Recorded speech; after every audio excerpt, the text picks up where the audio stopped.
अगर आप एक जीव की हत्या करोगे तो आपको भी उसका बदला चुकाना पड़ेगा। अब आप हिसाब लगा लीजिए आपने कितनी हत्या कर दी होगी, है ना, जीव के स्वाद के चक्कर में।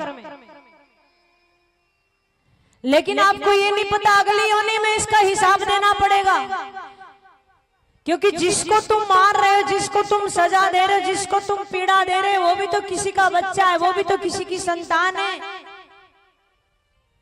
इसलिए इस जीव के स्वाद में ना पड़कर, और भैया खाने के लिए भगवान ने रोटियां दी है, चावल दिए हैं, और ज्यादा ही तुमको स्वाद चाहिए तो बादाम, काजू, पिस्ता, किशमिश, कितने अच्छे अच्छे मेवा है, ये खाइएगा ना, है क्यों किसी जीव को मारकर खाते।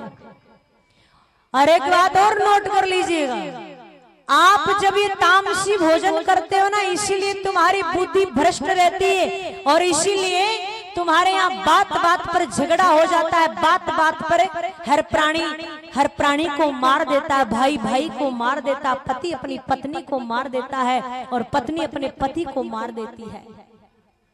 ये दया क्यों नहीं है आपके अंदर? इसीलिए नहीं है, बात मेरी बुरी लगेगी पर सत्य है।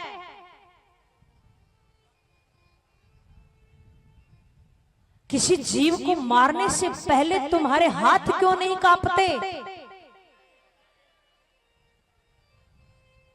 अरे शास्त्र कहता है तुम चलते हो तो तुम्हारे पांव के नीचे चींटी भी नहीं आनी चाहिए, और तुम बड़े बड़े मर्डर कर देते हो, उससे पहले तुम जरा विचार नहीं करते?